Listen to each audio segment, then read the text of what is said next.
Thank you everyone for coming out today.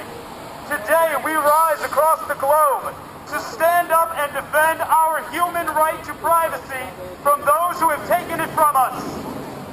Those people that call themselves our leaders and dare to say our protectors. Many of you do not know me and may not have heard of my work, and that is why I am here. My handle is Seek Veracity. I'm a native New Englander, an organizer and an activist of Occupy Maine, and the founder of Documenting Dystopia, a crowdsourcing effort to build the world's first global surveillance camera directory. I am honored to have the opportunity to speak here today about our shared concerns of the erosion of our privacy and the expansion of the surveillance state.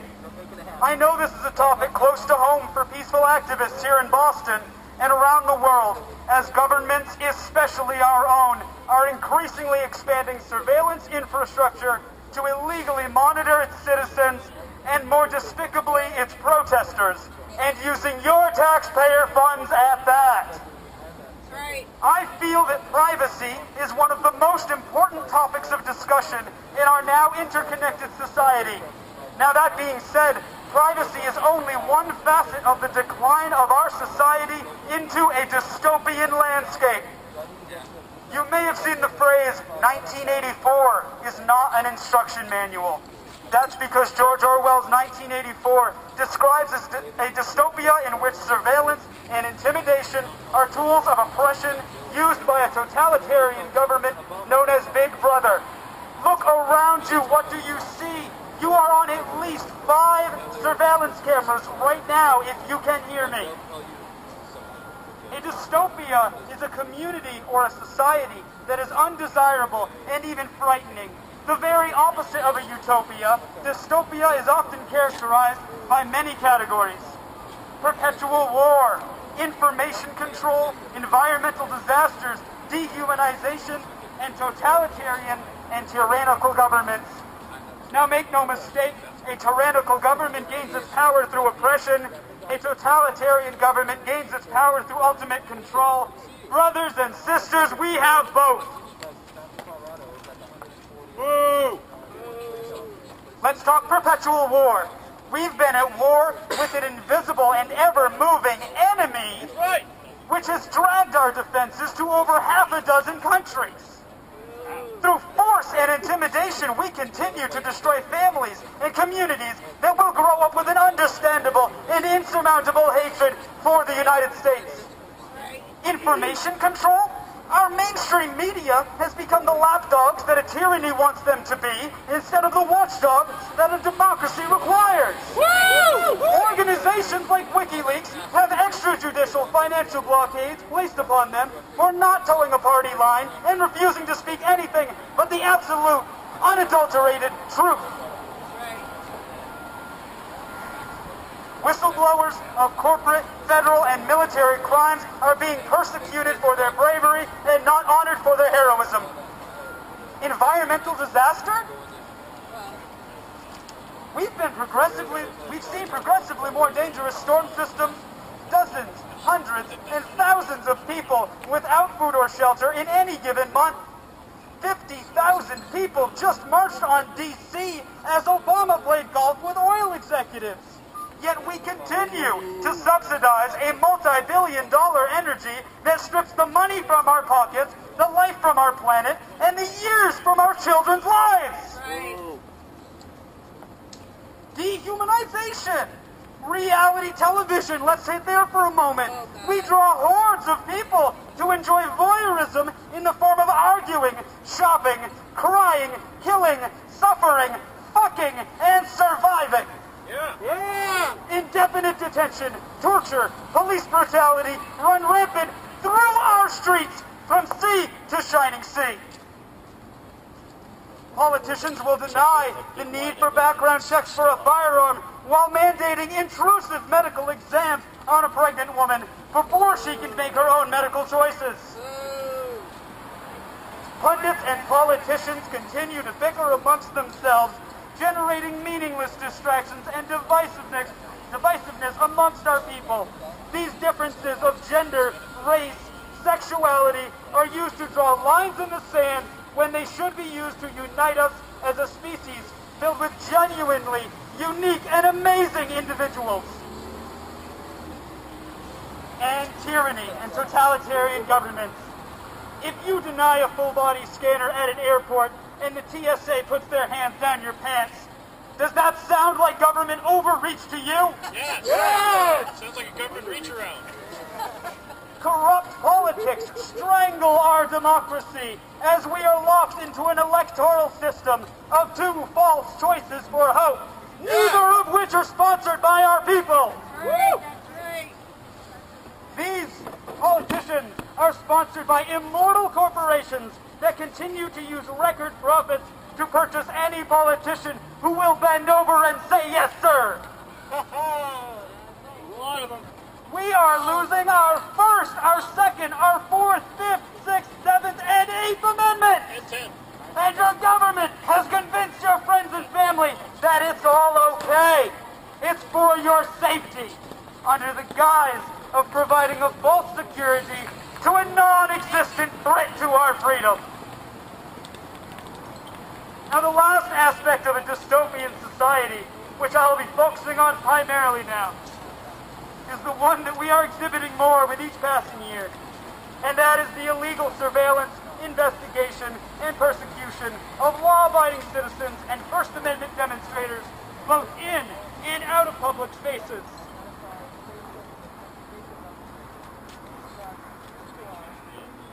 Public records and surveillance video obtained by the Massachusetts ACLU and the National Lawyers Guild of Massachusetts show that Boston police routinely spy on ordinary citizens engaged in peaceful First Amendment protected activity, much like this. They are creating criminal intelligence reports on the lawful political activity of peace groups and local leaders. It is well known that due to fear of police surveillance and arrest, there are many who do not show up to these demonstrations. You dare not cross the street and join us. You fear becoming identified by law enforcement as threats, and trust me, I understand. Despite our declarations of nonviolence, there is overwhelming documentation that many activists are victims of legal and physical harassment, police stalking, and violence perpetrated by police officers and federal agents. Protect and serve has never stopped being the policy. They are serving and protecting our leaders from prosecution and the exposure of their corruption, while innocent civilians have no protection from militarized police forces using tear gas, pepper spray, batons to beat us into submission. And drones in Boston. Woohoo! Many officers and military personnel are victims of a system in which attempting to expose corruption will lead to their dismissal and public humiliation, such as what happened to Christopher Dorner. But to public servants who do not question illegal orders, I say to you that you have lost far more than your job. You have lost the goodness within your soul and the trust and respect of your community and the entire world. If untrained civilians have the courage to withstand this brutality for practicing our constitutional rights, they very damn well should have the courage to protect them. Yeah! It is these kinds of abuses and many others that have been systematically practiced by authorities in pursuit of members of our activism communities that gain any following. Eventually, we face trumped-up charges and avoid fair trials, and we detain individuals such as in the following examples. Bradley Manning has spent 1,000 days in jail facing extended solitary confinement, humiliation after leaking information to WikiLeaks that was falsely reported as endangering our national security. Julian Assange has been on the run for just as long from authorities as he fears extradition to the United States for crimes of treason. Treason to a country that he is not a resident of. Jeremy Hammond for almost a year has been in custody for taking part in the Stratfor hack that resulted in the exposure of an Orwellian surveillance system known as Trapwire. Free Hammond! Free Hammond! Free Hammond! Free all political prisoners! And let's not forget Barrett Brown, my inspiration for my project. He has spent 165 days in jail, and he is facing up to 100 years, and a majority of that sentence is from sharing a link to a document that he did not create. Fuck that! And of course, it is these same authorities and prosecutors that contributed greatly to the reported suicide of Aaron Swartz only 43 days ago. Although I would like to pause for a moment of silence to honor Aaron and his accomplishments in activism, to remain silent for even 1 second would be a disgrace to his memory, and we shall never provide our government with the luxury of our silence again! Never! Woo! Woo!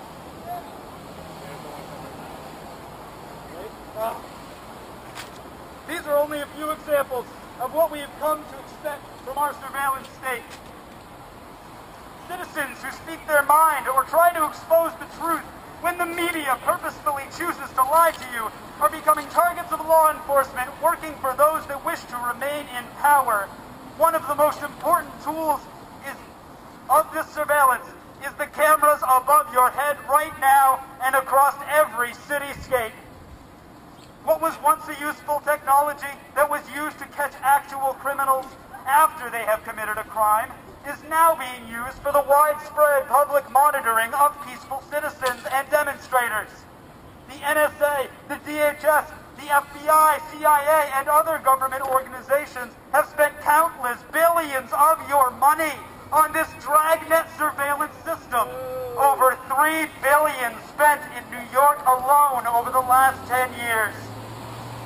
Supporters of these domestic surveillance programs say these measures are used to identify and prevent terrorism plots, which is only an honest explanation when paired with the fact that the FBI labels Occupy Wall Street as a domestic terrorist organization. Methods like these are a standard operating procedure indicative of tyranny that tries to crush dissent through intimidation. And I am not intimidated. We're not intimidated! These technologies are an increasingly prevalent threat to your privacy, your anonymity, and your voice, the voice of the individual who dare to question power. The surveillance state has already become reality. This is not science fiction. This is your fucking lives! Woo! There is no end in sight. Depending on where you live, every move is recorded, analyzed, and archived for Big Brother's viewing pleasure. And we can't discuss privacy without referring back to Trapwire. Trapwire is a sophisticated surveillance technology. It operates behind the scenes of any number of cameras across the world. It's described by its creators. Trapwire detects, analyzes, and alerts on suspicious events as they are collected over periods of time and over multiple locations. They go on to say that terrorist or criminal surveillance and pre-attack planning operations can be identified and appropriate law enforcement countermeasures employed ahead of crimes. What's data mining? The Trapwire system, exposed in the Stratfor email leak from WikiLeaks, can use facial recognition and walking patterns or gait recognition to identify an individual and cross-reference their behaviors based on a definition of suspicious behavior that you do not know. As much as I hate using this cliched comparison, we are looking at a legitimate Minority Report situation. You are being identified and pursued by authorities before you have committed a crime. These abuses of the very surveillance systems that promised us protection are a violation of trust with the American people, and they should not be tolerated anymore. Trapwire, the Patriot Act, CISPA, and the amended FISA Act are collectively an obscene violation of the Fourth Amendment to the U.S. Constitution. The right of the people to be secure in their persons, houses, papers, and effects against unreasonable searches and seizures shall not be violated! Woo! Right. Woo! Now, some of you may already know that some activists in Germany and now in the United States are taking the fight against surveillance in a violent direction, declaring a game called Cam Over, where citizens are destroying surveillance cameras and points being awarded for effective and creative methods. Though we obviously understand and empathize with the inhumane breach of privacy and your urge to defend it, I cannot condone these destructive acts, and nor can documenting dystopia. Destructive acts of this nature will only serve to strengthen both the police state and the surveillance state in the name of anti-terrorism. These cameras are but the symptom of a governmental cancer caused by unadulterated corruption within the upper echelons of federal law enforcement, coupled with a complete disregard for transparency and accountability. Despite the lack of necessity and overwhelming budget deficits, these cameras are here, and their numbers grow daily. And so do ours. Yeah! To expect, however, that we can find a place to hide from the unlawful prying eyes of our big brother is proving to be unreasonable, impossible. Even the mainstream media is admitting that drones may soon come to the United States, and this will mean there will truly be no hiding. Big Brother is watching you indeed. So what can we do about it? At Documenting Dystopia, we want to turn the tables. Contemplate an alternative future for this surveillance state. Not one of Big Brother, but of shared safety. Imagine a world where the feeds on these cameras that blanket public spaces are freely and publicly accessible. You can go to a website, you can view any camera at any time, possibly even view archived footage. Now innately this may sound like a denouncement of privacy altogether. However, I assure you that if public surveillance technologies are ever expanding and able to be monitored by any citizen freely and transparently, then Big Brother cannot exist, as his power becomes evenly distributed to the people. This is only the first step, as this war that our leaders have waged upon us will have many battles. So long as corruption runs rampant, we cannot afford to rest.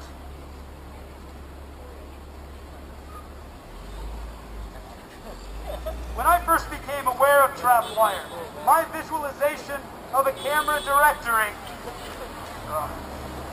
started as a collaborative Google map known as Tracking Trapwire.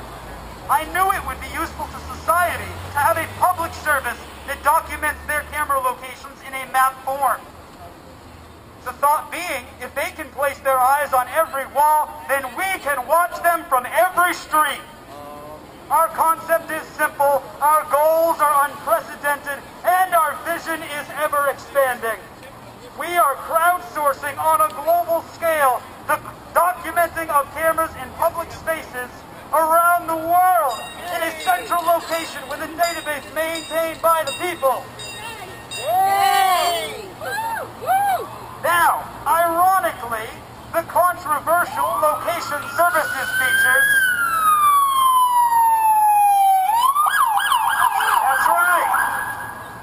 Now, ironically, the controversial location services features on your smartphones have proved to be an invaluable tool for our directory. You take pictures of cameras that contain GPS coordinates, you send them to us, and we generate the map. So made possible by the supporters of WikiLeaks, Anonymous, and inspired by writers such as Barrett Brown, what started in August 2012 as Tracking Trapwire has quickly grown into a project with a larger scope than just pinpointing one surveillance system. As Documenting Dystopia, we are dedicated to building, with your help, the world's first global surveillance camera directory and advocating for the full transparency of any public surveillance system. We have taken the first steps to creating this database on our website, and we already have over 2,000 cameras between two countries. And we have heard from people who want to help in Ukraine, Germany, Australia, England, Brazil, and as of this week, Italy. Now, We need you. Now, we need you. Anybody can contribute easily to our database, and our goals are attainable with the help of the public. We also need a coder to develop a free smartphone app that will easily integrate our database for your camera submissions. Our project is only in its infancy, but with the help of the public, we will all become the driving force for the elimination of Big Brother.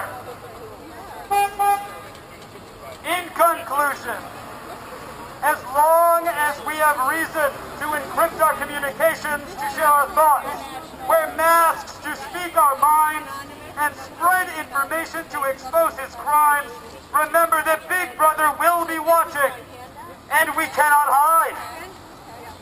Since the media refuses to be the watchdogs that democracy requires, then let us work together to avoid being the lapdogs that they have become, and ensure that we no longer remain passively beneath the boot of an oppressive and overreaching government. Stand up for your privacy and pull your family and friends together with us. To modernize the words of Charlie Chaplin from The Great Dictator, the internet, live streams, groups like Anonymous, WikiLeaks, and Occupy have brought us closer together. The very nature of their invention cries out for the goodness in humanity. Cries out for universal brotherhood, for the unity of us all. Even now, my voice could be reaching millions throughout the world, millions of despairing men, women, and children, victims of a system that makes men torture and imprison the innocent. Men who despise you, enslave you, who regiment your lives, tell you what to do, who to love, who to hate, what to think, what to feel, who drill you, diet you, and treat you as cattle. To them you are nothing but cannon fodder. To those who can hear me, I say do not despair. You have the love of humanity in your hearts. You do not hate, only the unloved hate. Their misery that is now upon us is but the passing of greed and the bitterness of men who fear the way of human progress. The hate of men will pass, and dictators will die, and the power they took from the people will return to the people. And so long as men die, liberty will never perish. I'm Veracity from Documenting Dystopia. We do not forgive. We do not forget. Big Brother is watching. And now